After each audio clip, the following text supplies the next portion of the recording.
अल्हम्दुलिल्लाहि वकफ़ा वसलामुन अला इबादिहिल्लज़ीना इस्तफ़ा खुसूसन अला सय्यिदिर रुसुलि व ख़ातमिल अंबिया व अला आलिहिल अत्क़िया व अस्हाबिहिल अस्फ़िया। अम्मा बाद फ़अऊज़ु बिल्लाहि मिनश शैतानिर रजीम बिस्मिल्लाहिर रहमानिर रहीम। इन्नल्लाहा यअमुरुकुम अन तुअद्दुल अमानाति इला अहलिहा व इज़ा हकमतुम बैनन नासि अन तहकुमु बिल अदलि इन्नल्लाहा निअम्मा यइज़ुकुम बिह। सदक़ल्लाहु मौलाना अज़ीम।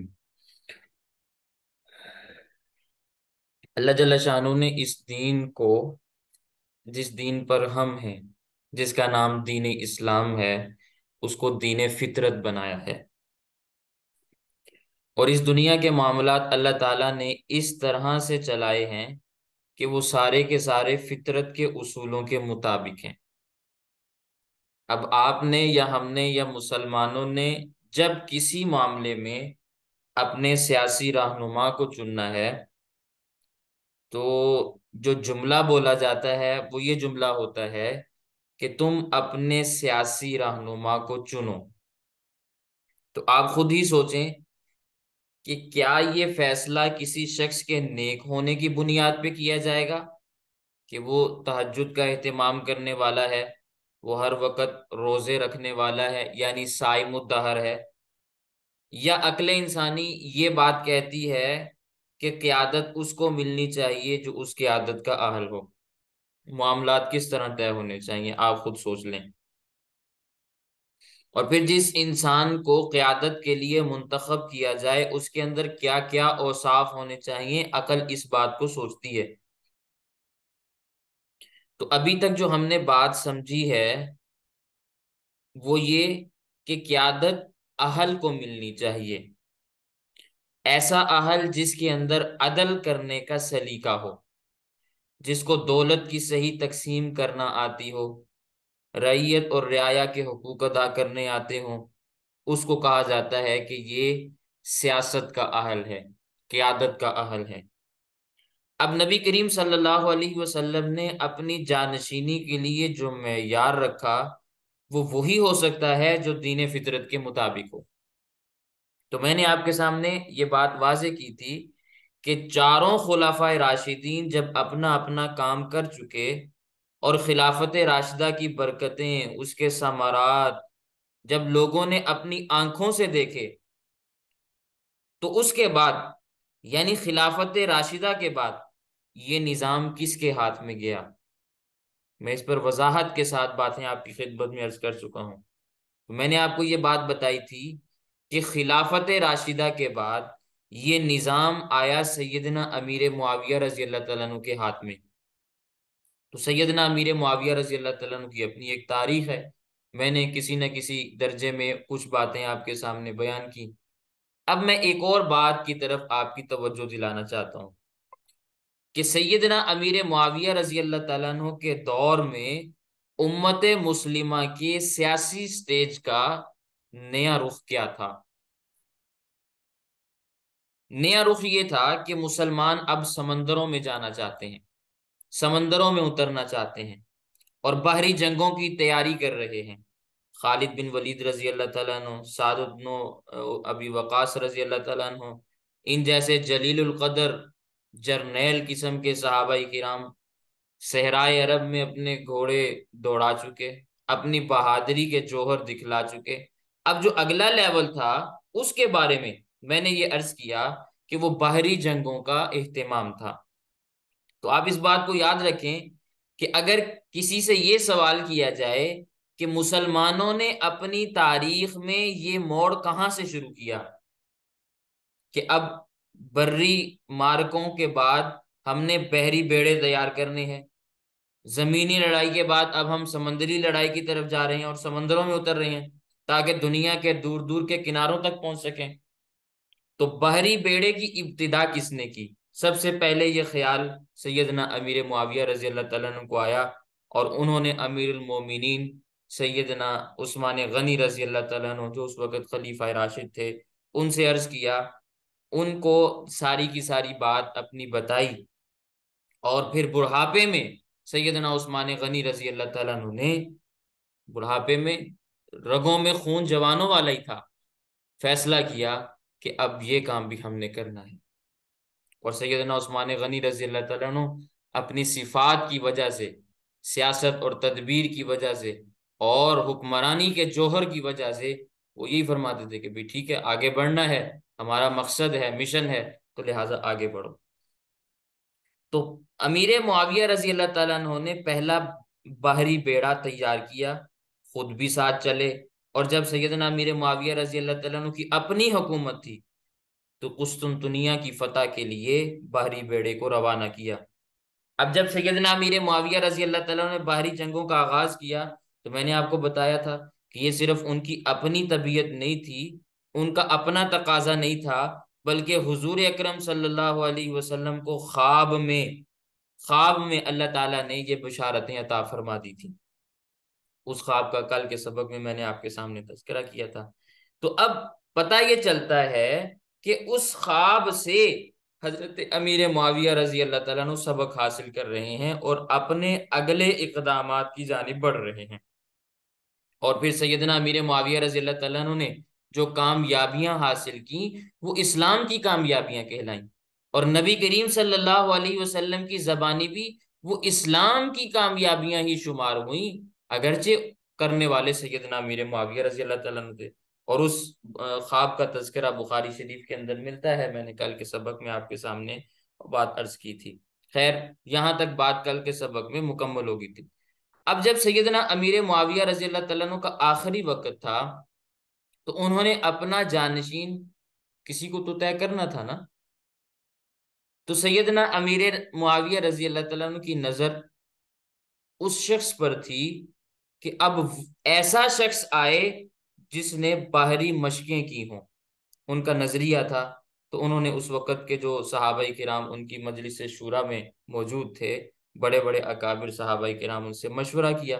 तो उन्होंने मशवरा दिया कि बाहरी जंगों में चूंकि यजीद आपका तरबियत याफ्ता है, उसने आपकी ट्रेनिंग ली है, तो बेहतर है कि आप उसको अपने बाद खलीफा मुंतखब कर दें। तो पहले तो सैयदना अमीर मुआविया रजी अल्लाह तआला ने उज़र किया कि वो तो मेरा बेटा है, ऐसे तो ये जो खिलाफत है ये मलूकियत के अंदर तब्दील हो जाएगी, तो मैं ये काम नहीं करता। अब यहाँ पर अगर मैं आपके सामने एक मसला अर्ज करना चाहूँ खिलाफत और इमामत के उन्वान पे, जिसको बड़ा मारिकतुल आरा मसला समझा जाता है, लेकिन अगर आज आप खिलाफत का मफहूम समझ लें, इमामत का मफहूम समझ लें, तो मेरे ख्याल से झगड़े सारे के सारे निबट सकते हैं। तो अभी तक जो निज़ाम चल रहा था, वो निज़ाम खिलाफत वाला निज़ाम था। सैयदना अमीर मुआविया रज़ी अल्लाह तआला अन्हु भी खलीफा थे। और खिलाफत का माना क्या है, जो लोग अरबी जानते हैं वो बताएंगे कि खिलाफत का माना है पीछे लगना। खिलाफत का क्या माना है? पीछे लगना। खल्फ कहते हैं बेटे को। खल्फ किसको कहते हैं? बेटे को कहा जाता है। वो उसको खल्फ इसीलिए कहा जाता है कि वो बाप के बाद में आता है, बाप के पीछे पीछे आता है। तो जो जानशीनी का तसव्वुर है, उसी के पेश नजर ये बात अपने जहन में रखें कि खिलाफत का माना है पीछे लगना। मिसाल के तौर पर सैयदना अबू बकर सिद्दीक रजी अल्लाह तआला अन्हु जब खलीफा हुए, तो वो मुतलकुल इनान खलीफा नहीं थे कि सारे के सारे इख्तियारात उनके पास थे और वो जैसे चाहते खिलाफत को चला लेते, ऐसा नहीं था। वो हुजूर अकरम सल्लल्लाहु अलैहि वसल्लम की ताबेदारी और इत्तिबा में खलीफा थे, मुतलकुल इनान खलीफा नहीं थे। ठीक है, हुजूर अकरम सल्लल्लाहु अलैहि वसल्लम की ताबेदारी में खलीफा थे। तो खलीफा वो होता है जो ताबेदार हो, मातहत हो। अल्लाह ताला ने कुरान करीम में क्या कहा? इन्नी जाइलुन फिल अर्जी खलीफा। जब तख्लीक आदम का इरादा किया, तो अल्लाह ताला ने कहा कि मैं जमीन में खलीफा बनाने वाला हूं, यानी नायब बनाने वाला हूं। तो नायब का यहाँ क्या माना है? कि जो मेरे पीछे चले। तो जो अल्लाह ताला के अहकामात के मातहत हो, अल्लाह ताला के अहकामात के पीछे पीछे चले, हिदायत रब्बानिया के तहत, हिदायत रब्बानिया के तहत जो शख्स चले, उसको कहेंगे ये अल्लाह का नायब है, अल्लाह का खलीफा है। इन्नी जाइलुन फिल अर्जी खलीफा। तो हम सैयदना सिद्दीक अकबर रजी अल्लाह तआला अन्हु, सैयदना उमर रजी अल्लाह तआला अन्हु के बारे में जो ये कहते हैं कि वो खलीफा रसूल हैं, तो इसका मतलब ये होता है कि वो खिलाफत में, निजाम में, सल्तनत में रसूलुल्लाह सल्लल्लाहु अलैहि वसल्लम के पीछे पीछे चलने वाले हैं। तो खिलाफत का क्या माना समझ में आया? खिलाफत का माना ये है पीछे चलना, ताबेदारी करना, इत्तिबा में चलना। तो अहले सुन्नत वल जमात का अकीदा है कि हुजूर अकरम सल्लल्लाहु अलैहि वसल्लम के बाद खिलाफत कायम हुई, और खिलाफत कायम होनी भी चाहिए थी, और वो कायम हुई भी। तो खिलाफत का क्या माना समझ में आया? पीछे लगना। खिलाफत का क्या माना समझ में आया? पीछे लगना। लेकिन अगर मैं एक दूसरा लफ्ज आपके सामने बयान करूं जिसको इमामत कहा जाता है, तो अभी आपके इलाकों में मस्जिदों में ईशा की नमाज हुई होगी, तो बाजमात नमाज हुई ना मस्जिद में।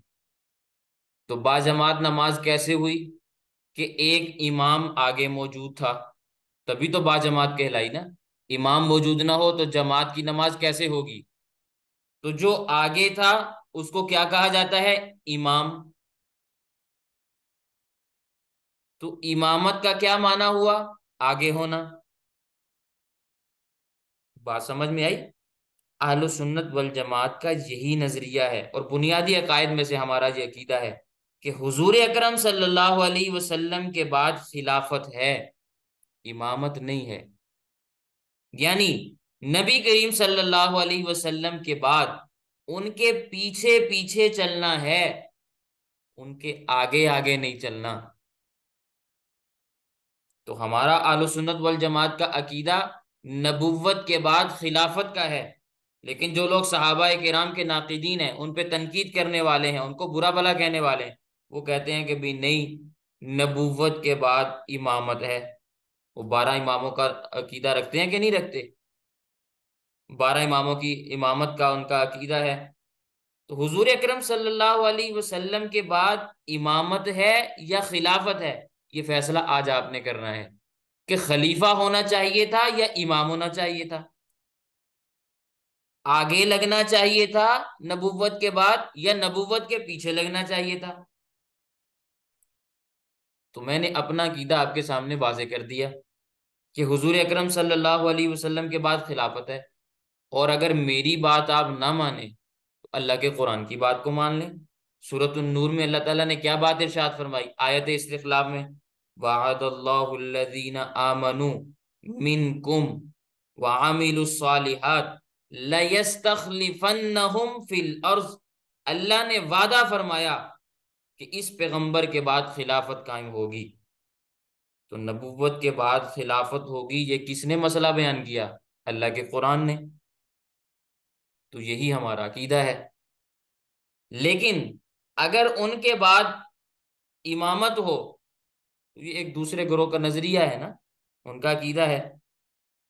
अब सैयदना अबू बकर हो या सैयदना उमर हो या हजरत उस्मान और अली हो, ये सारे के सारे हमारे नजरिए के मुताबिक नबी करीम सल्लल्लाहु अलैहि वसल्लम के मातहत हैं, इसलिए कि ये खलीफा रसूल हैं, नबी करीम सल्लल्लाहु अलैहि वसल्लम के खुलाफा हैं। इनके बारे में हमारा हरगिज ये नजरिया नहीं है कि ये नबी करीम सल्लल्लाहु अलैहि वसल्लम के बाद इमाम हैं। तो इमामत का तसव्वुर फिर निकला कहाँ से? हुजूर अकरम सल्लल्लाहु अलैहि वसल्लम खुद अपनी उम्मत के इमाम हैं, और सिर्फ उम्मत के इमाम नहीं, दीगर अंबिया के, दीगर उम्मतों के अंबिया के भी इमाम हैं, इमामुल अंबिया कहा जाता है। तो आपको खिलाफत और इमामत की बात समझ में आई कि नहीं आई? मसला समझ में आया कि नहीं आया? कि नबुव्वत के बाद खिलाफत होनी चाहिए या नबुव्वत के बाद इमामत होनी चाहिए? नबी करीम सल्लल्लाहु अलैहि वसल्लम के बाद कोई बड़े से बड़ा खलीफा भी क्यों ना हो, हजरत अबू बकर हो, उनसे बड़ा सहाबा में कोई नहीं, हजरत उमर हो, हजरत उस्मान हो, हजरत अलीउल मुर्तजा रजी अल्लाह तआला अन्हु हो, चारों खुलफा हो या इनके बाद के खुलफा भी हो, तो ये कितने बड़े खुलफा भी क्यों ना बन जाएं, इनकी सल्तनतें जमीन के कितने ही इलाकों पे ऊपर क्यों ना फैल जाएं, ये कितनी ही बड़ी जमीन को क्यों ना फतह कर लें, लेकिन ये रहेंगे नबी करीम सल्लल्लाहु अलैहि वसल्लम के मातहती, यानी खलीफा ही रहेंगे, इमाम फिर भी नहीं बनेंगे। क्योंकि इनको खिलाफत मिली है नबी करीम सल्लल्लाहु अलैहि वसल्लम की इत्तिबा और ताबेदारी की वजह से। इन्होंने नबी करीम सल्लल्लाहु अलैहि वसल्लम के पीछे पीछे चलना है, उनके अहकामात के मुताबिक खिलाफत निजाम को चलाना है। तो इनमें से कोई भी मुतलकुल इनान खलीफा नहीं है, सारे के सारे मातहत हैं। तो हमारा तमाम खुलाफाए राशिदीन के बारे में यही नजरिया है कि वो सारे के सारे नबी करीम सल्लल्लाहु अलैहि वसल्लम के ताबे हैं। सैयदना अबू बकर और उमर भी ताबे हैं, सैयदना उस्मान और अली भी ताबे हैं, और फिर सैयदना अली उल मुर्तजा। बाकी खुलफा की बात तो नहीं की जाती ना, हजरत अली के बारे में कहा जाता है, इमामत का नजरिया उनके बारे में बयान किया जाता है ना। तो हजरत अली रजी अल्लाह तआला अन्हु ने अपने आप को चौथा खलीफा कहा। इसकी मैं दलील आपके सामने पहले इसबाग में पेश कर चुका हूं। उन्होंने कभी भी अपने पहले खलीफा होने का ऐलान ही नहीं किया। तो जो लोग ये बात कहते हैं कि हजरत अली रजी अल्लाह तआला अन्हु खलीफा बिला फजल है, तो उनकी बात झूठ है कि नहीं है। जिनके बारे में आप कहते हैं, जरा बात को समझें, जिनके बारे में आप कहते हैं कि वो खलीफा बिला फसल हैं, वो खुद तो अपने बारे में नहीं कहते कि मैं खलीफा बिला फसल हूं। वो खुद अपने बारे में तो ये कहते हैं कि मैं चौथा खलीफा हूं। आप कहते हैं नहीं, आप पहले खलीफा हैं। और फिर खलीफा बिला फसल कहा किसको जाता है? शायद आपके जहन में बात आती हो कि ये खलीफा बिला फसल होता क्या है। खलीफा बिला फसल उसको कहते हैं कि जिसमें कोई फासला ना हो, जिस खलीफा और नबी के दरमियान कोई फासला ना हो। आप खुद सोच सकते हैं, हजरत अलीउल मुर्तजा रजी अल्लाह तआला अन्हु और हुजूर अकरम सल्लल्लाहु अलैहि वसल्लम के दरमियान कितने खुलफा का वास्ता है? तीन का। हजरत सैयदना उस्मान है, सैयदना उमर है, सैयदना अबू बकर है, फिर रसूलुल्लाह सल्लल्लाहु अलैहि वसल्लम है। तो तीन खुलफा का वास्ता है। तो ये खिलाफत बिला फसल तो ना हुई ना। और सैयदना उस्मान और नबी करीम सल्लल्लाहु अलैहि वसल्लम के दरमियान दो खुलफा का वास्ता है, उनकी खिलाफत भी बिला फसल नहीं है। सैयदना उमर रजी अल्लाह तआला अन्हु की खिलाफत भी बिला फसल नहीं है, क्योंकि दरमियान में सैयदना सिद्दीक अकबर रजी अल्लाह तआला अन्हु की खिलाफत मौजूद है। लेकिन सैयदना सिद्दीक अकबर रजी अल्लाह तआला अन्हु की खिलाफत ऐसी है कि उनके और नबी करीम सल्लल्लाहु अलैहि वसल्लम के दरमियान कोई वास्ता नहीं। इसलिए हम कहते हैं कि सैयदना सिद्दीक अकबर रजी अल्लाह तआला अन्हु खलीफा बिला फसल है, बगैर फासले के खलीफा हैं। तो खलीफा बिला फसल का माना समझ में आया कि नहीं आया? अब सैयदना अलीउल मुर्तजा रजी अल्लाह तआला अन्हु के बारे में आप कहें कि वो खलीफा बिला फसल हैं, लेकिन सैयदना अलीउल मुर्तजा रजी अल्लाह तआला अन्हु का जमाना खिलाफत तकरीबन 4.5 साल का अरसा बनता है। इस 4.5 साल में उन्होंने कभी भी दावा नहीं बयान किया, अपना मौकफ उन्होंने कभी भी ये वाजे नहीं किया कि भाई मैं पहला खलीफा हूं। उन्होंने जब भी कहा तो यही कहा कि मैं चौथा खलीफा हूं। इसकी मिसालें मैं आपके सामने दलाइल के साथ उन्हीं की किताबों से आपके सामने पढ़ भी चुका हूं। हमारे यहाँ रमजान मुबारक में बहुत सारी बातें की जाती हैं तरावी के उन्वान पे। तो तरावी का एक निज़ाम है, और हमारे यहाँ जो तरावी का निज़ाम चलता है वो यूं चलता है कि पूरा महीना जमात के साथ तरावी की नमाज पढ़ी जाए। यानी पूरा महीना, 29 का महीना हो या 30 का हो, जो भी हो, तो जमात के साथ मस्जिद में तरावी अदा की जाए। अच्छा, सवाल ये पैदा होता है कि ये निज़ाम कब से कायम हुआ? हुजूर अकरम सल्लल्लाहु अलैहि वसल्लम के दौर में पूरा महीना तरावी की जमात मस्जिद में नहीं हुई। हुजूर अकरम सल्लल्लाहु अलैहि वसल्लम ने सिर्फ 3 रात नमाज पढ़ाई, और फिर हुजूर अकरम सल्लल्लाहु अलैहि वसल्लम को ख्याल आया कि इतनी पाबंदी से जो हम नमाज पढ़ रहे हैं, तो कहीं ये नमाज फर्जी ना हो जाए। लोगों के लिए तो 5 पढ़नी मुश्किल होगी, तो तरावी भी फर्ज हो गई, तो फिर जान छुड़ानी मुश्किल हो जाएगी ना। तो नबी करीम सल्लल्लाहु अलैहि वसल्लम रमजान की रातों में अल्लाह ताला की इबादत के शौक में घर के अंदर तरावी को अदा फरमाते रहे। मुसलमान मस्जिद में भी नमाज पढ़ते रहे, तरावी की घरों के अंदर भी पढ़ते रहे। लेकिन फिर मामला ये पेश आया कि अल्लाह के नबी सल्लल्लाहु अलैहि वसल्लम दुनिया से तशरीफ ले गए। अब अहकामात की फर्जियत या अदम फर्जियत वो तो नहीं हो सकती ना, क्योंकि नबी दुनिया से पर्दा फरमा गए। तो हजरत उमर रजी अल्लाह तआला अन्हु के दौर में, हजरत उमर रजी अल्लाह तआला अन्हु के दौर में तरावी के बारे में ये रिवायत कायम हुई कि उन्होंने तरावी की जमात को मस्जिद नबवी में शुरू करवाया। एक इमाम के पीछे सबको लाके खड़ा कर दिया। तो सवाल करने वालों ने सवाल किया, आपके सामने भी बहुत सारे लोग सवाल करेंगे, हमसे तो कईयों ने किया। तो सवाल करने वाले सवाल करते हैं कि हुजूर अकरम सल्लल्लाहु अलैहि वसल्लम के दौर में सारा महीना तरावी जमात के साथ नहीं पढ़ी जाती थी, तो सैयदना उमर रजी अल्लाह तआला अन्हु ने ये फैसला क्यों किया? तो मैं इसका जवाब आपको ये बयान करता हूं कि आप भी कभी इसका जवाब ना दें। कोई शख्स आपसे ये सवाल करे कि हजरत नबी करीम सल्लल्लाहु अलैहि वसल्लम ने तो पूरा महीना तरावी की जमात मस्जिद में नहीं पढ़ी, जमात के साथ तरावी मस्जिद में नहीं करवाई, हजरत उमर रजी अल्लाह तआला ने सबको लाके मस्जिद में क्यों जमा कर दिया? तो मैं आपको इसका क्या जवाब बता रहा हूं कि आपने इसका जवाब नहीं देना, क्योंकि हर सवाल का जवाब नहीं दिया जाता। कभी कभार ऐसे भी होता है कि सवाल पर सवाल किया जाता है, सवाल पर सवाल किया जाता है, ये भी जवाब कहलाता है, इसे जवाब इल्जामी कहा जाता है।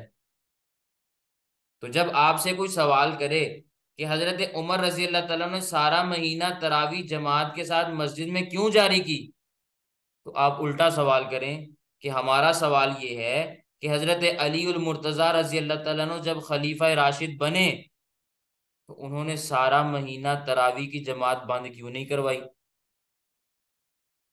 वो आपसे सवाल पूछेंगे कि हजरत उमर रजी अल्लाह तआला ने जारी क्यों की, तो आप क्या पूछेंगे कि हजरत अली उल मुर्तजा रजी अल्लाह तआला ने बंद क्यों नहीं करवाई?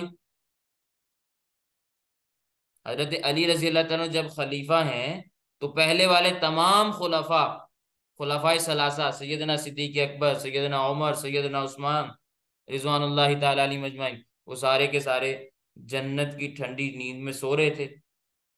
आलम इस्लाम पर उस वक़्त खिलाफत के मनसब पर सैयदना अली और मुर्तजा रजी अल्लाह तआला बैठे हुए हैं, उनसे बड़ा किसी और का मकाम नहीं। तो सवाल ये पैदा होता है कि अगर ये लोगों को एक इमाम के पीछे मस्जिद नबी में जमा करना हजरत उमर रजी अल्लाह तआला का गलत फैसला था, तो सैयदना अली और मुर्तजा रजी अल्लाह तआला ने बंद क्यों नहीं करवाया?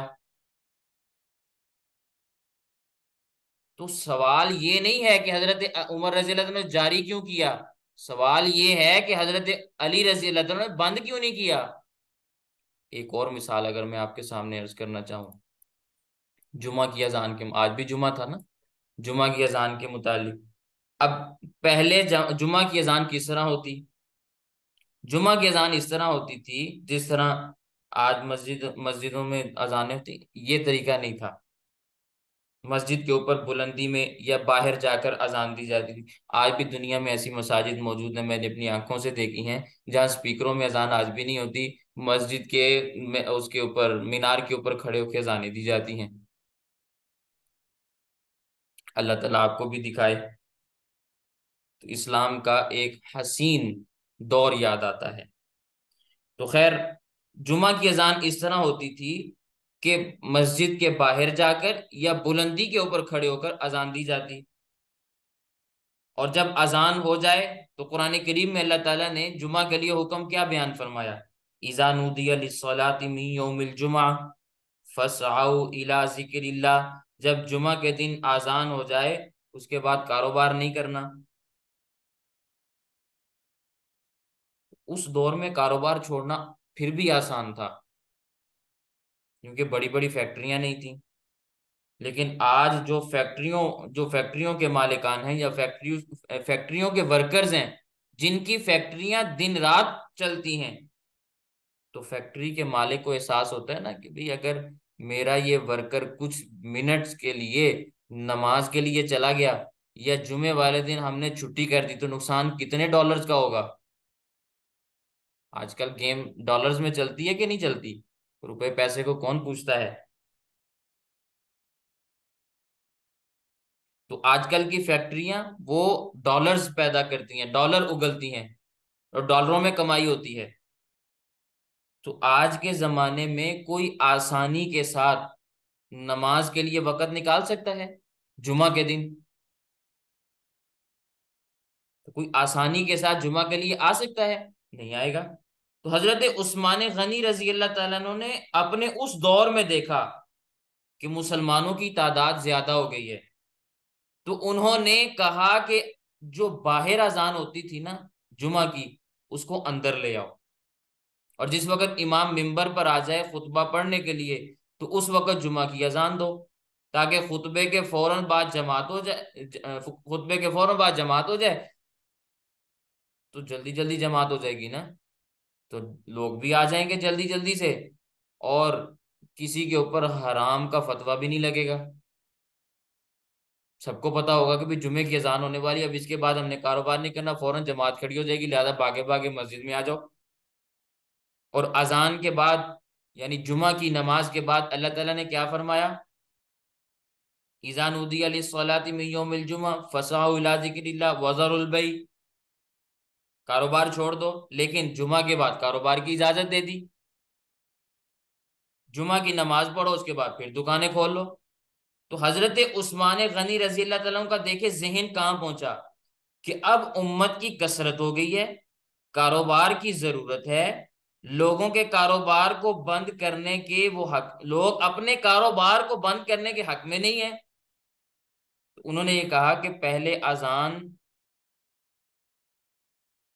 इसलिए दे दो ताकि लोगों को पता चल जाए कि भाई जुमे का वक़्त करीब आने वाला है, और फिर जो असल अजान है वो अंदर आके दो, जब लोग सारे के सारे जमा हो जाएं, असल अजान वो जुमे की अजान है, तो वो आप अजान देंगे, उसके बाद जुमे की नमाज पढ़ लेंगे।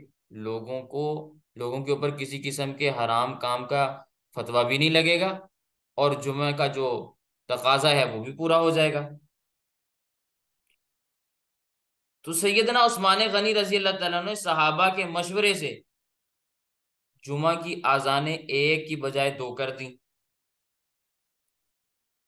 जिस तरह सैयदना उमर रजी अल्लाह तआला ने तरावी का एहतमाम करवाया, तो सैयदना उस्मान गनी रजी अल्लाह तआला ने जुमे की अजानें दो कर दी, उम्मत की आसानी के लिए, उम्मत को बात समझाने के लिए, उम्मत को जुमे के आदाब से बाखबर करने के लिए, कि पहली अजान हो तो खबरदार हो जाओ, तैयारी कर लो जल्दी से, अब जुमे का वक़्त करीब आ गया, बहुत करीब आ गया है, जल्दी से अब मस्जिद के अंदर आ जाओ। मस्जिद में पहुंचोगे तो दूसरी अजान हो जाएगी, उसके बाद नमाज हो जाएगी।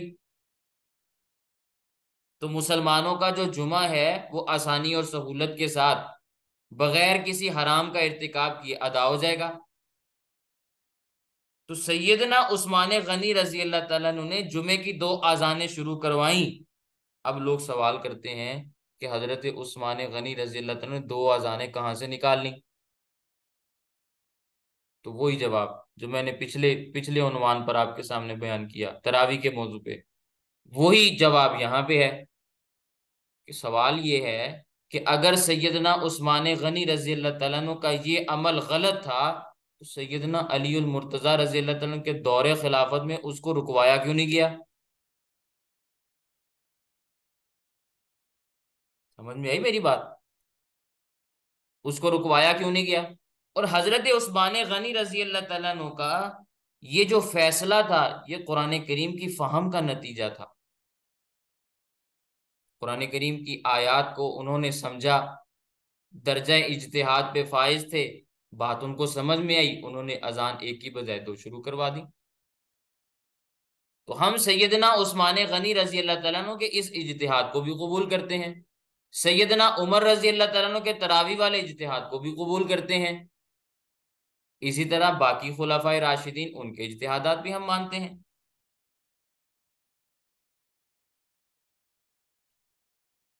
मुझे एक बात याद आ रही है, यहाँ हिंदुस्तान में अंग्रेजों के आने से पहले मुगलों की हुकूमत थी हिंदुस्तान में। तो आपने एक बादशाह का नाम सुना होगा जिसको जहांगीर कहा जाता है। तो जहांगीर की मलका थी जिसका बहुत चर्चा था, नूरजहां जिसको कहा जाता था।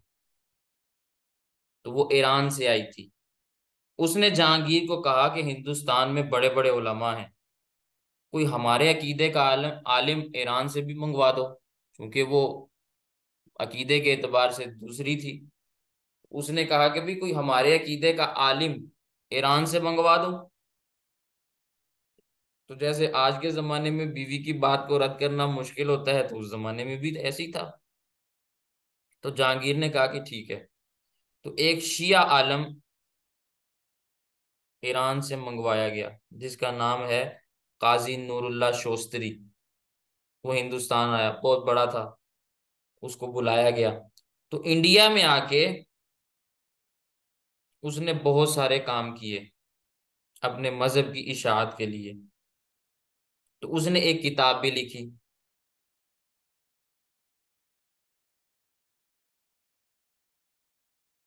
किताब का नाम है मजालिसुल मोमिनीन। तारुफ ज़हन में आ गया? ये मैं तारुफ इसलिए करवा रहा हूं ताकि आप अगली बात समझना आसान हो। तो उसने अपनी उस किताब मजालिसुल मोमिनीन में इस सवाल को नकल किया कि लोग पूछते हैं कि हजरत अली ने तरावी जो पूरा महीना फैली हुई है और जुमे की दो अजानें जो हजरत उस्मान ने शुरू करवाई हैं वो बंद क्यों नहीं की। तो ईरान में तो ये सदा लगती थी कि हजरत अली खलीफा अव्वल है, लेकिन तारीख बताती थी कि नहीं, वो चौथे खलीफा हैं। तो काजी नूरुल्लाह शोस्तरी ने इसका जवाब दिया कि तुम लोग जो ये पूछते हो कि अली जो हैं वो अगर अपने इख्तियार से खलीफा अलल इतलाक थे, खलीफा अव्वल थे, तो उन्होंने बंद क्यों ना की। तो उसका जवाब देते हुए वो लिखता है कि हजरत अली के दौर में लोगों का हाल ये था कि अबू बकर और उमर लोगों के दिलों पर हुकूमत किया करते थे। ये किसने बात लिखी? ये आहिस्ता आहिस्ता मैं आपको बात जो समझा रहा हूं ताकि आप इसको नोट करें। बात क्या बयान की उसने अपनी किताब में कि अली के दौर में लोगों का हाल ये था कि अबू बकर और उमर लोगों के दिलों पर हुकूमत किया करते थे। ये मजालिसुल मोमिनीन का हवाला दिया मैंने, काजी नूरुल्लाह शोस्तरी की बात नकल कर रहा हूं। चले मैं पूरी इबारत आपके सामने अर्ज कर देता हूं जो उसने लिखी। हजरत अली ने अपने दौरे खिलाफत में देखा कि लोग बड़ी कसरत से हजरत अबू बकर और उमर के हुस्न सीरत के मोतकिद हैं और उन्हें खुलाफाए हक मानते हैं। सो आप इस बात पर कादिर न थे कि कोई ऐसा काम करें जिससे ये पता चले कि उनकी खिलाफत हक न थी।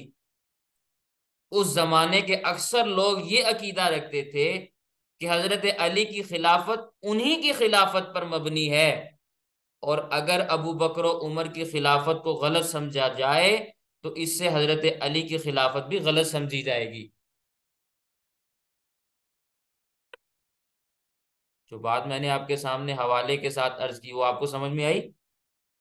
सैयदना अबू बकर और उमर दुनिया से जा चुके हैं, लेकिन लोगों के दिलों पर अभी तक उन्हीं का गलबा है, उन्हीं का कब्जा है।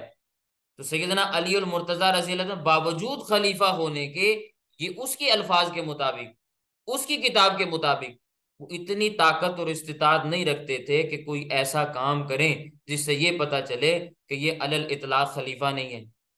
इसीलिए हजरत अली रजी अल्लाह तआला ने सारी उम्र वही पॉलिसी इख्तियार किए रखी जो पहले से चली आ रही थी। तो इसीलिए अगर हजरत अली रजी अल्लाह तआला अन्हु कोई ऐसी बात करें जो उनके खिलाफ हो, यानी जो सैयदना अबू बकर और उमर रजी अल्लाह तआला अन्हुमा के खिलाफ हो, तो सारे यही बात समझते कि अगर उनकी खिलाफत सही नहीं तो फिर अली की खिलाफत भी सही नहीं। तो सैयदना अली और मुर्तजा रजी अल्लाह तआला का अपना एतकाद था कि जो लोग पहले से मानते चले आ रहे हैं, जो चीजें उनमें चलती चली आ रही हैं, मैं उनके खिलाफ कोई बात ना करूं, वगरना लोग मेरी खिलाफत को नहीं मानेंगे। ये मजालिसुल मोमिनीन में बातें लिखी हैं, को मैंने अपनी किताब का हवाला नहीं दिया। समझ में आई मेरी बात?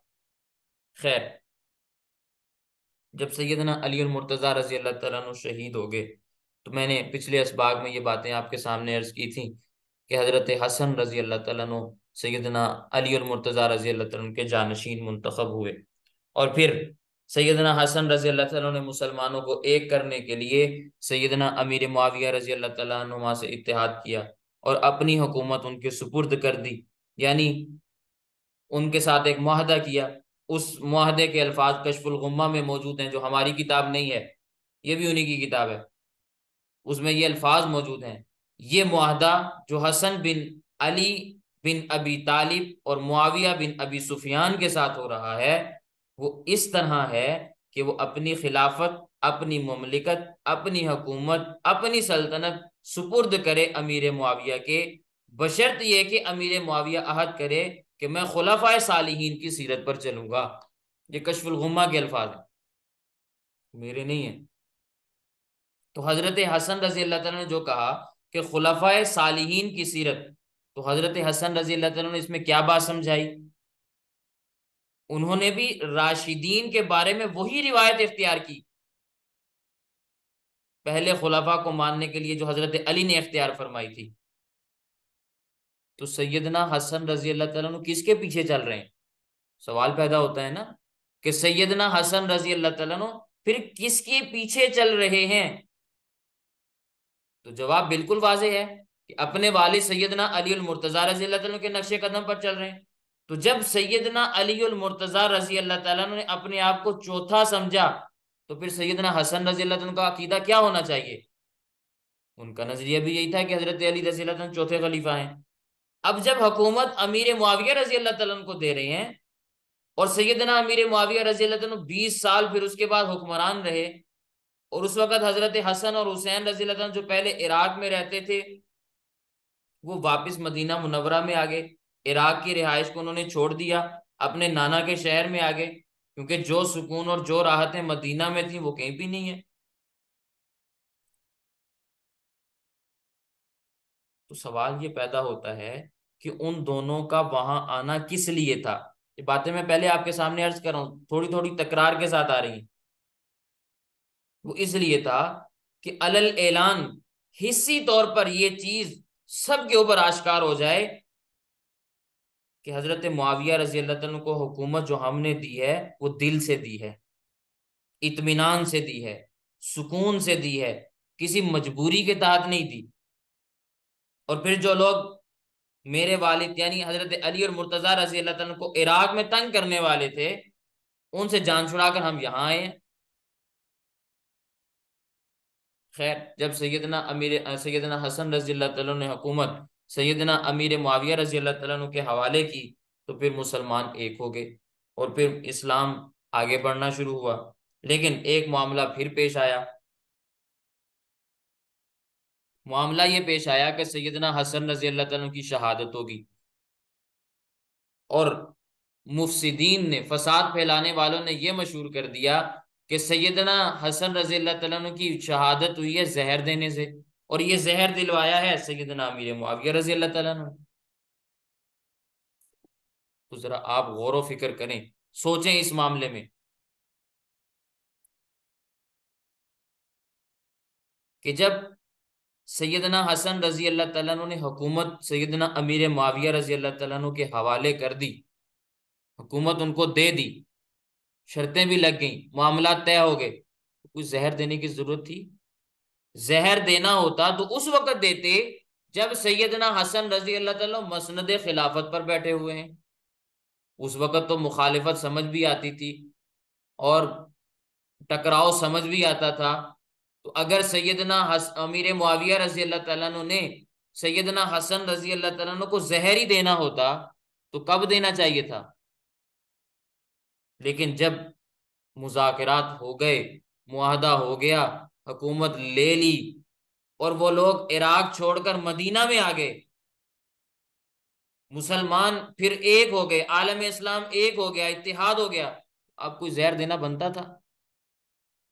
लेकिन लोगों ने फिर भी यही कहा कि जी सैयदना अमीर मुआविया रजी अल्लाह तआला को कोई बात समझ में नहीं है, इसलिए उनको जहर दे दिया। खैर, ये सारी की सारी अफवाहें और साजिशें हैं, हकीकत से इनका कोई ताल्लुक नहीं। मैं जो बात आपके सामने अर्ज करना चाहता हूँ, आप जरा वो बात जहन में रखें। अगर वाकयतन यही बात होती कि सैयदना हसन रजी अल्लाह तआला अन्हु को सैयदना अमीर मुआविया रजी अल्लाह तआला अन्हु ने जहर दिलवाया है, तो जो सवाल मैंने पिछले असबाक में आपके सामने अर्ज किया, वो सवाल बनता है कि नहीं बनता कि हजरत हुसैन रजी अल्लाह तआला अन्हु फिर मदीना में क्यों रहे? हजरत हसन की शहादत के बाद क्या वो हजरत अमीर मुआविया रजी अल्लाह तआला अन्हु के अहकामात के तहत कुस्तुनतुनिया की जंग में जा सकते थे? हकीकी भाई हसन, उनको शहीद किया है। और इल्जाम किसके ऊपर है? उस वक्त के खलीफा के ऊपर। और फिर उसी खलीफा की बात को मानते हुए दूसरा भाई जिहाद में जा रहा है। उस वक्त जिहाद में जाना बनता था या उस हुकूमत के खिलाफ खड़ा होना बनता था? आप अपने जहन से फैसला करके बताएं कि उस वक्त बात क्या, अमल कौन सा करना चाहिए था?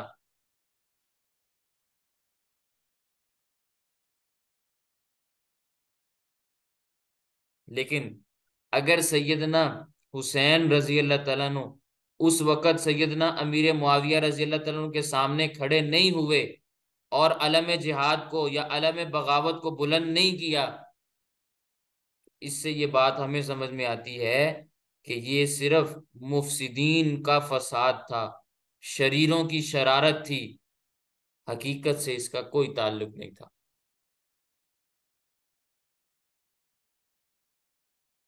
मेरी बात आपको समझ में आई? खैर, मैं आगे बढ़ता हूँ। हजरत अमीर माविया रजी अल्लाह तआला अन्हु का नुक्ता नज़र जो मैंने सबक के आगाज में आपके सामने रखा, वो यही था कि हुकूमत आगे बढ़े, सल्तनत फैले, मुसलमान कौम पूरी दुनिया की फातेह बने। तो उनका ख्याल ये था कि जो समंदरों की जंग लड़ सके और कौम को लड़ा भी सके, उसको कायद बनाना चाहिए। और उस वक्त तक यजीद से कोई ऐसा अमल भी सरजद नहीं हुआ था कि जिसकी बिना पर वो इमामत के लायक ना होता। और लेकिन बाद में जो उसका किरदार जाहिर हो रहा है, तो वो सैयदना अमीर मुआविया रज़ी अल्लाह अन्हु की वफात के बाद जाहिर हुआ है ना। लेकिन रिवायात घड़ी गई कि जी वो तो ऐसा था, वो तो ऐसा था, वो तो ये करता था, वो तो वो करता था।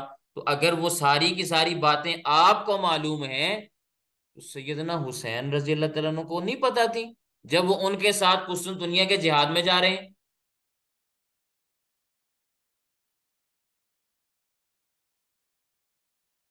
खैर, अगर मैं आपके सामने ये बात अर्ज करूं कि ये सारी की सारी किस्से और कहानियां हैं, घड़ी हुई बातें हैं, हकीकत से इनका कोई ताल्लुक नहीं, तो ये ऐन हकीकत है। मैं आपके सामने अगर ये बात अर्ज करूं हजरत हुसैन रजी अल्लाह तआला अन्हु के हवाले से, हजरत हुसैन रजी अल्लाह तआला अन्हु ही सिर्फ नहीं बल्कि पूरे के पूरे अहले बैत का घराना, वो हमारी आंखों की ठंडक है, वो हमारे सर का ताज है, वो हमारा जुज़्वे ईमान है। अहले बैत से जो शख्स मोहब्बत नहीं करता, जो शख्स उनसे प्यार नहीं करता, वो कैसा मुसलमान है? हम उसको मुसलमान मानने के लिए तैयार नहीं। मैं इस पर अगर एक वाकया आपके सामने अर्ज करूं, हजरत अब्दुल्ला बिन उमर रजी अल्लाह तआला अन्हु कौन है? हजरत उमर रजी अल्लाह तआला अन्हु के बेटे हैं। ये वाकया है हजरत हुसैन रजी अल्लाह तआला अन्हु की शहादत के बाद का। काबतुल्ला में तवाफ कर रहे हैं, काबतुल्ला में तवाफ कर रहे हैं, एक आदमी आया, सवाल करने वाला, साइल। उसने आके सवाल किया, हजरत, क्या इहराम की हालत में, मुहरिम होने की हालत में किसी जूं को मार सकते हैं? जूं आ जाती है ना, सर में भी आ जाती है, कपड़ों के ऊपर भी आ जाती है, बालों में आ जाती है। सवाल करने वाले ने क्या सवाल किया कि हजरत इहराम की हालत में अगर कोई जूं हाथ में आ जाए, तलाश करनी तो बसा औकात मुश्किल हो जाती है, खुद हाथ में आ जाए, तो क्या उसको मारना जायज है? सैयदना अब्दुल्ला बिन उमर रजी अल्लाह तआला ने सर उठाया, एक सवाल किया कि भाई तुम कहाँ से आए हो। ये भाई का लफ्ज मैं अपने तौर पर कह रहा हूँ। सवाल ये किया कि भाई तुम आए कहाँ से हो। आज भी लोग जब हरमैन जाते हैं तो जब एक दूसरे से मिलते हैं तो पहला सवाल क्या करते हैं, भाई तुम किधर से आए हो, कहाँ के रहने वाले हो। जाहिर है मुल्कों के लोग मिलते हैं ना वहां पे। तो हजरत अब्दुल्ला बिन उमर रज़ी अल्लाह तआला भी यही पूछा कि भाई तुम आए कहाँ से हो। कहने लगा इराक से। तो सैयदना अब्दुल्ला बिन उमर रज़ी अल्लाह तआला का जवाब पता क्या था? फरमाने लगे, इराक वालों, तुमने हजरत हुसैन रजी अल्लाह तआला अन्हु का खून बहाते हुए तो अब्दुल्ला बिन उमर से नहीं पूछा कि उसका खून बहाना जायज है या नाजायज है। जूं का मसला लेकर आगे कि जूं को मारना जायज है कि नाजायज है। हुसैन रजी अल्लाह तआला अन्हु को शहीद करते हुए तो तुमने अब्दुल्ला बिन उमर से नहीं पूछा, जूं का मसला लेकर अब्दुल्ला बिन उमर रजी अल्लाह तआला अन्हु के पास आ गए। मैं आपसे सवाल ये करता हूं कि हजरत अब्दुल्ला बिन उमर रजी अल्लाह तआला अन्हु का ये जवाब हमें क्या बताता है? अब्दुल्ला बिन उमर कौन है? हजरत उमर के बेटे हैं।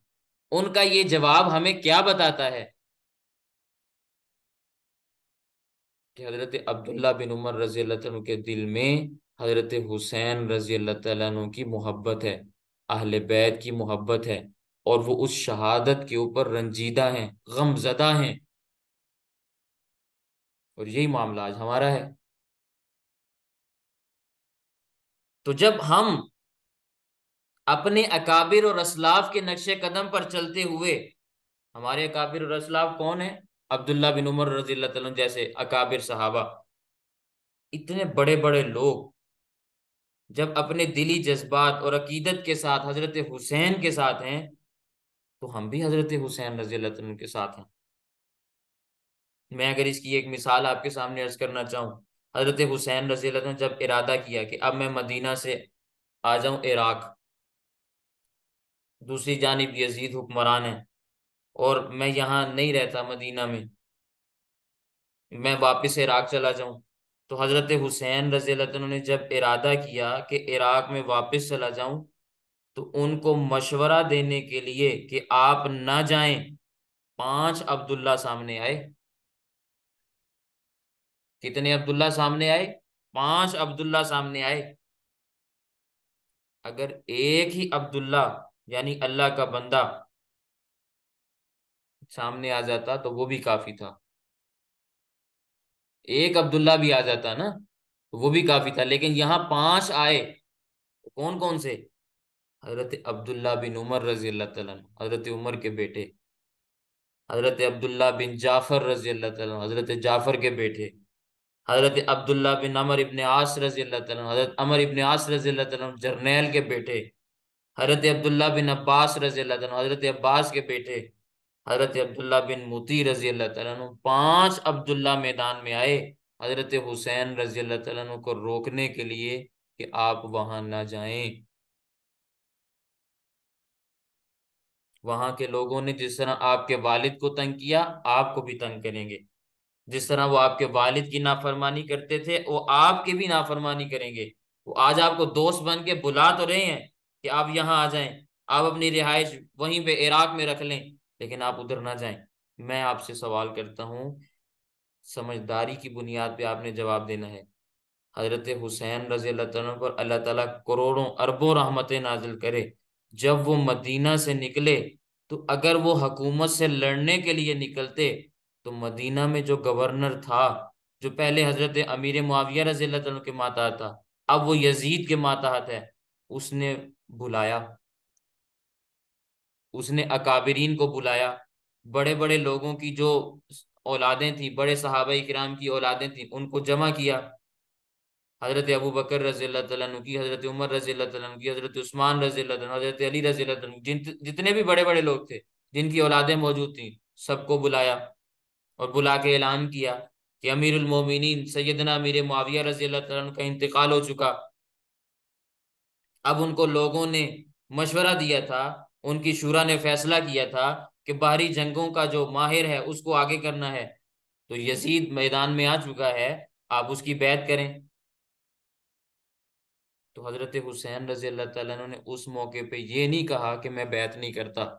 हजरत हुसैन रजी अल्लाह तआला अन्हु ने ये कहा कि हमें कुछ सोचने का मौका दें, मैं सोच के आपको बताता हूँ, सोचने का मौका दें।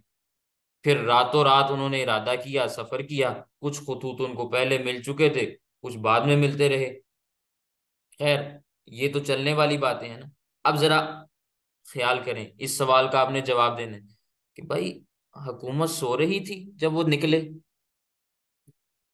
इंटेलिजेंस इदारे खामोशी के साथ नींद के मजे लूट रहे थे जब हजरत हुसैन रजी अल्लाह तआला अन्हु काफिला लेकर निकल रहे हैं, जिन्होंने पहले बड़े बड़े लोगों को तलब किया, बुलाया अपने मशवरे में बैत लेने के लिए, तो बड़े लोगों में हजरत हुसैन रजी अल्लाह तआला अन्हु भी गए थे ना, वो भी आए। तो अगर हुसैन रजी अल्लाह तआला अन्हु वहां लड़ने के इरादे से निकले होते तो हुकूमत निकलने देती, गवर्नर हिजाज आगे जाने देता? क्या सोचते हैं आप, क्या बात आप बयान करते हैं? लेकिन ये हुसैनी काफिला जब वहां से चला है तो एक दिन में तो इराक नहीं पहुंच गया ना, कि हवाई जहाज की टिकट करवाई और इराक पहुंच गए। उसमें रातें भी आई होंगी, बहुत सारे दिन भी आए होंगे। तो रास्ते में किसी मकाम पर हुकूमत के कारिंदे पकड़ लेते, पुलिस के कोई दस्ते आ जाते, लेकिन किसी ने कोई हाथ डाला, किसी ने रोका? तो जो कुछ करबला में बाद में हुआ, अगर हुकूमत का खात्मा करने के लिए या हुकूमत से लड़ने के लिए सैयदना हुसैन रजी अल्लाह तआला निकल रहे थे, तो ये सारे मामलात मदीना में ही पेश ना आ जाते, या मदीना से बाहर जैसे ही सफर शुरू किया था तो वहां पेश ना आ जाते? करबला जाने की क्या जरूरत थी? आप अंदाजा करें कि उस वक्त ये सारे के सारे मामलात नहीं हुए। तो एक तारीख का तालिब इल्म वो हैरानी के अंदर मुब्तला होता है कि आखिर फिर पेचीदगी है क्या, कि जब सैयदना हुसैन रजी अल्लाह तआला अन्हु लड़ने के इरादे से निकले ही नहीं, तो फिर उनके साथ ये मामलात क्यों पेश आए? और एक दूसरी बात भी मैं आपके सामने अर्ज करूं, हजरत हुसैन रजी अल्लाह तआला अन्हु के दिल की आवाज नहीं, ना ये दिल की सदा है कि मैं अपनी खिलाफत कायम करूं। जब उनको पता था कि मेरे वालिद सैयदना अली रजी अल्लाह तआला अन्हु इतना अरसा खड़े रहे, सैयदना मीर मुआविया रजी अल्लाह तआला अन्हु से लड़ते रहे, जंगे सिफीन तक की नौबत पहुंच गई, लेकिन फिर भी हजरत अमीर मुआविया रजी अल्लाह तआला अन्हु को वो कायल नहीं कर सके, उनको नहीं मना सके ना, इसी हालत में शहादत हो गई। फिर मेरे बड़े भाई ने भी उनकी क़यादत को कबूल किया, हजरत हसन रजी अल्लाह तआला अन्हु ने। तो मैं कैसे उनके खिलाफ लड़ सकता हूँ, उनकी हुकूमत के खिलाफ मैं कैसे जा सकता हूँ? यहां अगर मैं एक और बात भी अर्ज करूं, आप वो भी जेहन में रखें। हुजर बिन अदी के हवाले से एक शख्स था, और बाज इसको हजर पढ़ते हैं, बाज हुजर पढ़ते हैं। तो उसने हजरत इमाम हसन रजी अल्लाह तआला अन्हु के पास आकर एक बात अर्ज की, जब उन्होंने हजरत अमीर मुआविया रजी अल्लाह तआला अन्हु से सुलह की। कहने लगा, हजरत आप तो बड़े ऊंचे के दर्जे के बुजुर्ग हैं, अली के बेटे हैं, फातिमा की गोद में पले हैं, आपकी तो बड़ी ऊंची शान है, लेकिन आपने मुआविया से सुलह क्यों कर ली? मैं आपको बताता हूँ कि मेरे बड़े मानने वाले यहाँ मौजूद हैं, मैं यहाँ लश्कर जमा कर दूंगा, आप मुआविया को छोड़ दें। हजरत हसन रजी अल्लाह तआला को उकसाने के लिए कौन निकला? हुजर बिन आदी। तो हजरत हसन रजी अल्लाह तआला ने कहा कि मैं कोई ऐसी बात नहीं करता, मैं तुम्हारी बातों में नहीं आता, मैंने हजरत मुआविया को माना है, मैं अपने अहद से पीछे नहीं हटता, मैं वादा तोड़ के किसी के पास नहीं जाता। मैंने जो मुआहदा उनके साथ कर लिया मैं उसी पर कायम हूँ। हजरत हसन रजी अल्लाह तआला ने जवाब दे दिया।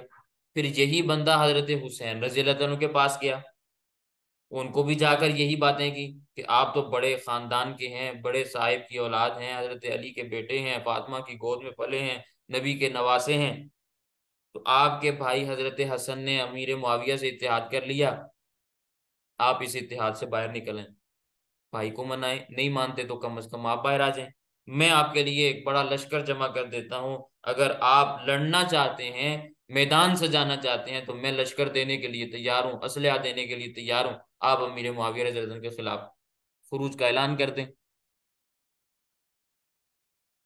तो हजरत हुसैन रजी अल्लाह तआला ने भी वही जवाब दिया कि भाई हमने शर्तों के साथ हजरत अमीर मुआविया रजी अल्लाह अन्हु से सुलह की है, शर्तों के साथ सुलह की है, उन्होंने हमारी बातें मानी हैं। अब हम किस तरह इस सुलह से निकल सकते हैं? अच्छा, ये जो बातें मैंने आपके सामने अर्ज की हैं, ये कोई मेरी जाती बातें नहीं है, ये शिया किताबों में मौजूद हैं। शिया की कुतुब के अंदर ये हवाला जात लिखे हुए। तो इस सूरत हाल से पता चलता है कि हुजर बिन अदी बावजूद लिबादा ओढ़े हुए था जुहद और तकवा का, लेकिन कानून की नजर में वो फसादी था। पहले दौर की शीयत यही थी ना, उनका मौजू सियासत बनु उमैया और बनु हाशिम के इख्तलाफात को बढ़ाना था और बनु उमैया से नफरत दिलाना था। हजरत उमर रजी अल्लाह तआला के दौर में उसने जंग कादसिया में हिस्सा लिया और जंग सिफीन में हजरत अली मुर्तजा रजी अल्लाह तआला के तरफदारों में था। लेकिन हजरत अमीर मुआविया रजी अल्लाह तआला के दौर में ये मुफसिदीन में शामिल था और हजरत हसन और हुसैन रजी अल्लाह तआला की पॉलिसी को खुलेआम गलत कहता था। उसकी पूरी कोशिश थी कि उससे जो भी हो सके वो हजरत हसन रजी अल्लाह तआला की सुलह को खत्म करवाए। तो मुख्तसर बात यह है कि हुजर बिन अदी के फसादी होने की वजह से उस इलाके के वाली ने गवाहों के साथ उसे हजरत अमीर मुआविया रजी अल्लाह तआला के पास भेजा, गिरफ्तार करके, और हजरत अमीर मुआविया रजी अल्लाह तआला से कत्ल करवाया। तो मैं आपसे सवाल पूछता हूं, आप मुझे ये बताएं कि जब हजरत हुसैन रजी अल्लाह तआला मदीना से निकले हैं, तो अगर वो हुकूमत के खिलाफ निकले होते या अपनी खिलाफत कायम करने के लिए निकले होते कि मैं जाके इराक में अंदर अपनी हुकूमत कायम करूं, तो फिर हुकूमत उनको निकलने देती? जो हुकूमत इस किस्म के मुफसिदीन और गद्दारों को ठिकाने लगाना जानती है, तो वो हजरत हुसैन रजी अल्लाह तआला अन्हु को नाउजुबिल्लाह में डायरेक्ट ठिकाने ना लगा देते पहले से? निकलने की नौबत पेश आती, इतना लंबा सफर करने की नौबत पेश आती।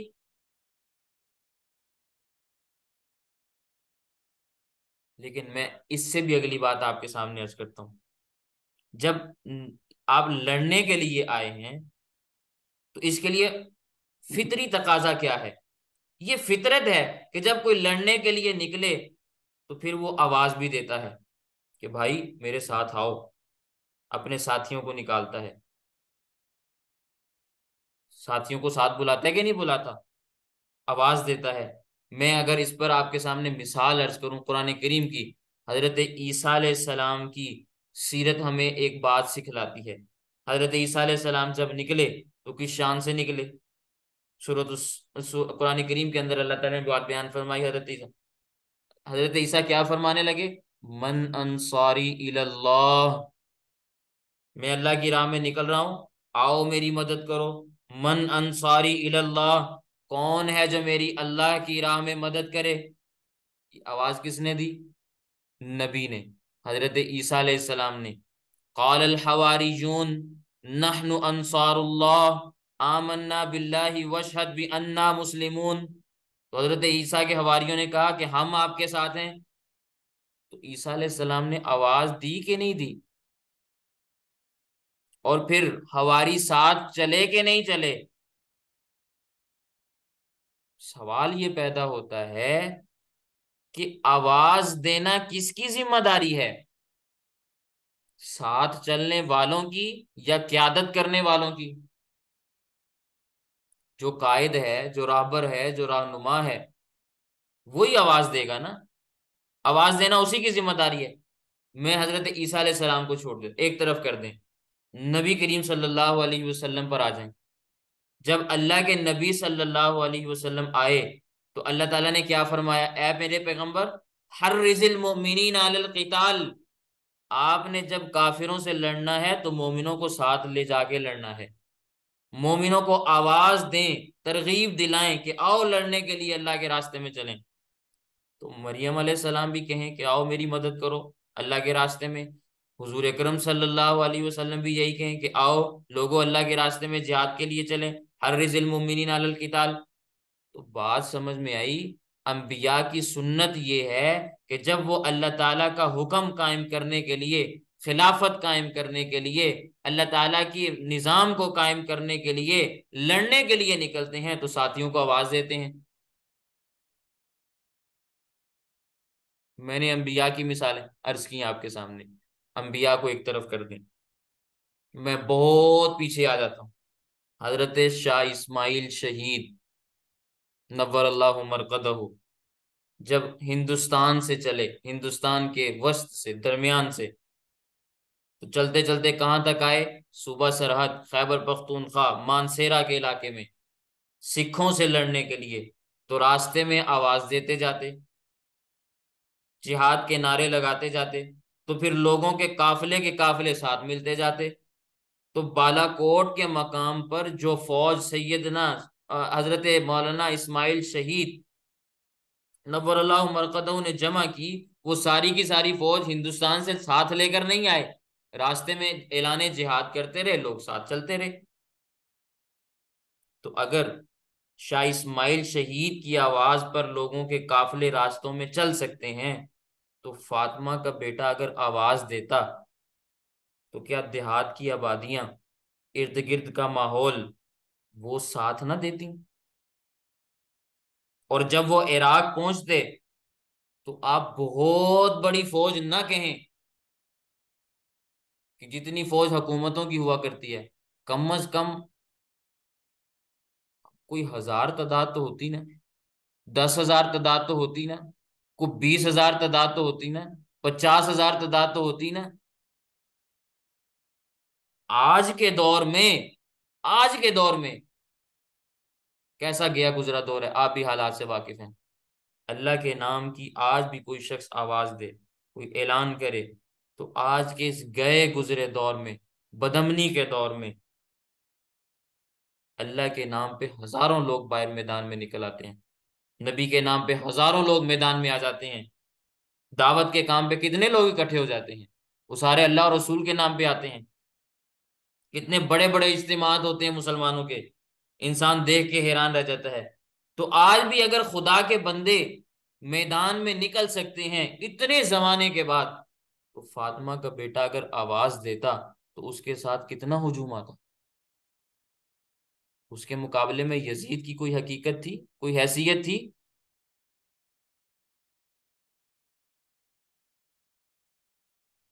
मैं एक और मिसाल अगर आपके सामने अर्ज करना चाहूँ, चलें मिसालें मैं नहीं देता, बात ज्यादा लंबी हो जाएगी। मेरे ख्याल से इतनी मिसालें काफी हैं। तो मैं ये बात आपके सामने अर्ज कर रहा हूँ कि मुसलमानों में, आज के मुसलमानों में, और हुजूर अकरम सल्लल्लाहु अलैहि वसल्लम के जमाने में 1450 साल, 1500 साल का जमाना गुजर चुका। आज लोग अल्लाह के नाम पे, नबी के नाम पे, हुसैन के नाम पे मैदान में निकल सकते हैं, तो उस वक़्त ना निकलते?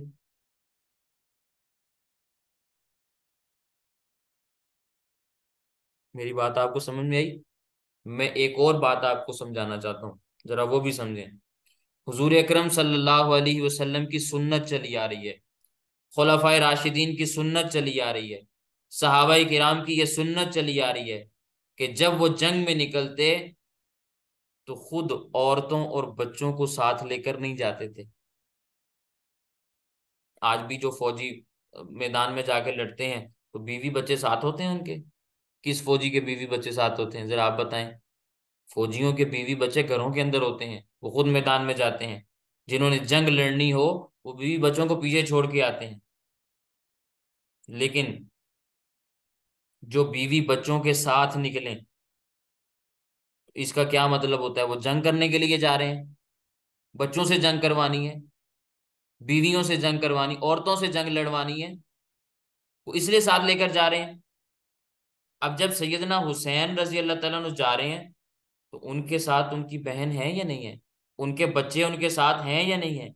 उनकी बीवी उनके साथ है या नहीं है? छोटा नन्हा असगर उनके साथ है या नहीं है? अब जब ये हुसैनी काफिला जा रहा था तो इनके साथ बाहर से कोई और इनके साथ मिला आके? जो काफिला शुरू से चला वही आखिर तक पहुंचा। बाहर से कोई बंदा आके मिला? जब कोई भी नहीं आके मिला तो मालूम हुआ कि वो लड़ने के लिए जा ही नहीं रहे थे। उनका इरादा लड़ने का था ही नहीं।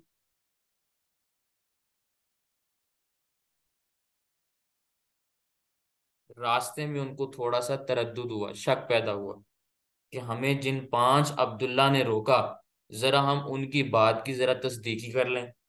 तो रास्ते में हजरत हुसैन रजी अल्लाह तआला अन्हु ने अपने कजन हजरत मुस्लिम बिन अकील रजी अल्लाह तआला अन्हु को आगे भेजा कि तुम जाकर जरा देख कर आओ इराक की सूरत हाल क्या है। इराक की सूरत हाल क्या है, और मुझे जरा ये बताओ कि उस सूबे ने, सूबा इराक ने यजीद की हुकूमत को कबूल कर लिया है या नहीं किया? मेरी बात आप समझ रहे हैं? ये सवाल इसलिए था कि हजरत हुसैन रजी अल्लाह तआला अन्हु जब मदीना मुनव्वरा से चले हैं तो उस वक्त कानूनी तौर पर हुकूमत की पोजीशन क्या थी?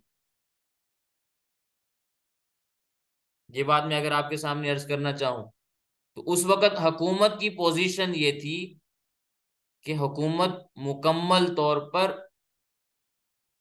स्टेबल नहीं हुई। क्या कहते हैं, एस्टेब्लिश हुकूमत, ऐसी हुकूमत नहीं बनी। अबूरी दौर चल रहा है, इंटरिम पीरियड चल रहा है, अबूरी दौर हुकूमत जिसको कहा जाता है। इसलिए कि सैयदना हुसैन रजी अल्लाह तआला अन्हु और दीगर सहाबाई किराम जब मदीना मुनव्वरा में मौजूद थे तो हिजाज के गवर्नर ने उनके सामने आकर तजवीज पेश की, यजीद की बैत की। तो आगे से क्या जवाब दिया गया कि हम सोच कर बताएंगे, हमें कुछ वक्त दिया जाए। तो जब सूबा हिजाज ने बैत ही नहीं की तो हुकूमत मुस्तहकम हुई कि ना हुई? हुकूमत को हिजाज वालों ने कबूल किया या नहीं किया? तो जब तक सारे सूबे मरकजी हुकूमत को कबूल न कर लें उस वक्त तक हुकूमत मुस्तहकम हुकूमत नहीं कहलाती, एस्टेब्लिश हुकूमत नहीं कहलाती। तब तक उसका इंटरिम जो पीरियड है वो जारी रहता है। अब सैयदना हुसैन रजी अल्लाह तआला अन्हु जब इराक की जानिब जा रहे हैं तो हुकूमत की सूरत हाल ये है कि वो अबूरी दौर से गुजर रही है। इसीलिए वो एक एतराज भी होता है हजरत हुसैन रजी अल्लाह तआला अन्हु पर खारजियों की जानिब से कि उन्होंने एस्टेब्लिश हुकूमत के खिलाफ खुरूज किया। हालांकि अल्लाह के नबी सल्लल्लाहु अलैहि वसल्लम ने मना किया था कि अगर तुम्हारे ऊपर जालिम और फासिक किस्म के बादशाह भी मुसल्लत हो जाएं तो तुमने उनके खिलाफ खुरूज नहीं करना। इस पर हजरत हुसैन रजी अल्लाह तआला अन्हु पे एतराजात किया जाता है। खैर, ये उसका जवाब है कि हजरत हुसैन रजी अल्लाह तआला अन्हु एस्टेब्लिश हुकूमत के खिलाफ निकले ही नहीं। पहली बात कि हजरत हुसैन रजी अल्लाह तआला अन्हु हुकूमत का मुकाबला करने के लिए नहीं निकले। दूसरी बात, हुकूमत अभी एस्टेब्लिश हुई ही नहीं, अभी तो अबूरी दौर चल रहा है। यही मालूम करने के लिए मुस्लिम बिन अकील रजी अल्लाह तआला अन्हु को आगे भेजा कि जाके देख के आओ कि सूबा इराक ने कबूल किया है कि नहीं किया। हिजाज वालों ने तो अभी तक नहीं किया। मुख्तलिफ सूबे थे, सूबा शाम था, मिस्र था, हिजाज था, इराक था। तो जब तक सब जगह से बैत की खबरें ना आ जाती उस वक्त तक हुकूमत एस्टेब्लिश नहीं शुमार होती ना। मेरी बात आप समझ रहे हैं कि नहीं समझ रहे?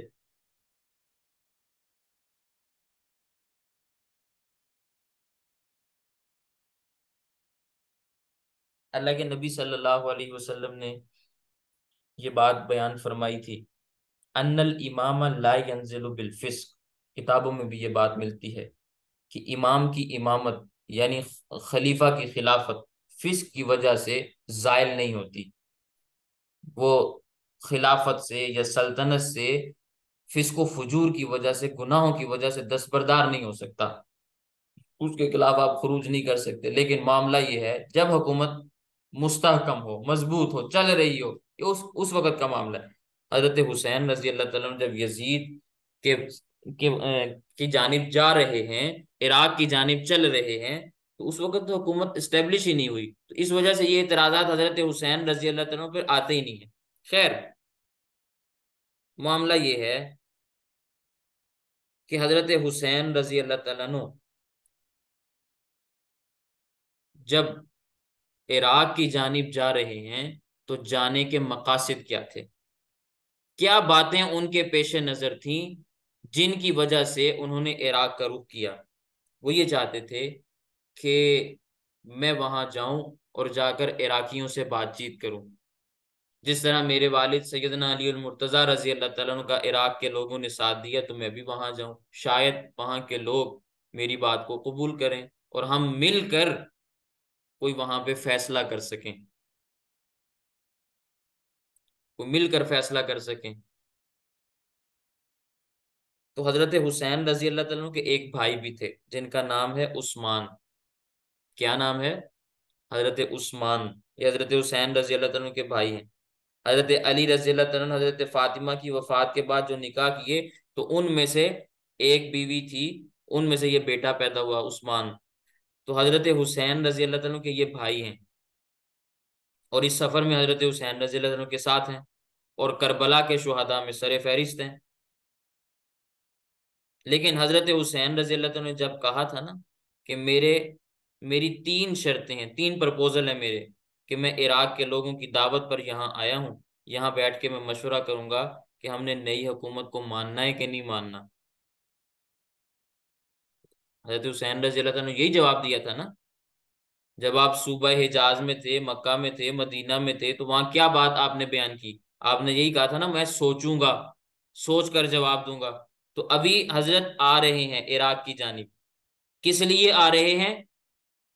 ताकि आए, आके मशवरे के साथ फैसला कर सकें कि हमने हुकूमत को मानना है कि नहीं मानना। लेकिन जूं जूं आगे बढ़ते गए, खबरें आती गई कि वो सूबा भी मान गया, वो सूबा भी मान गया, तो सिर्फ रह गया इराक।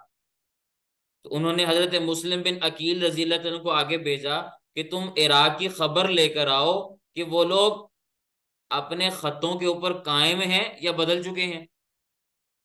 तो आज जो लोग कहते हैं ना, बहुत सारी बातें कहते हैं कि निकला तो फिर उस अली का बेटा ही ना मैदान में यजीद के खिलाफ। सवाल ये पैदा होता है कि वो निकला क्यों था, वो निकले क्यों थे, वो मैदान सजा क्यों था? लोग कहते हैं लड़ने के लिए आए थे, हम कहते हैं उनका लड़ने का इरादा ही नहीं था।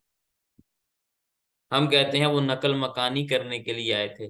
जिस तरह पहले वो इराक छोड़कर मदीना मुनव्वरा गए, अब उन्होंने फैसला किया कि अब मैं मदीना मुनव्वरा को छोड़कर दोबारा इराक में आ जाता हूँ। खैर, लंबा किस्सा है। मैं अपने सबक को यहीं पर मुकम्मल करता हूँ क्योंकि टाइम बहुत ज्यादा हो रहा है। तो मैं इंशाल्लाह कल के सबक में यहीं से आगे चलूंगा कि हजरत हुसैन रजी अल्लाह तआला अन्हु जो अपने खानदान को लेकर इराक की जानिब बढ़ रहे हैं, उसमें उनके सामने मसलहतें क्या थी, हिकमतें क्या थी, उनके पेश नजर कौन सा मंसूबा था, वो क्यों आगे बढ़ रहे थे। और फिर आगे उनकी जो बातचीत हुई, जो शराइत उन्होंने बयान की, वो सारी की सारी बातें इंशाल्लाह कल की मजलिस में आपके सामने आएंगी। अभी आज तक आज की मजलिस के हवाले से, आज के सबक के हवाले से किसी के जहन में कोई सवाल हो तो वो अपना सवाल बयान कर सकते हैं।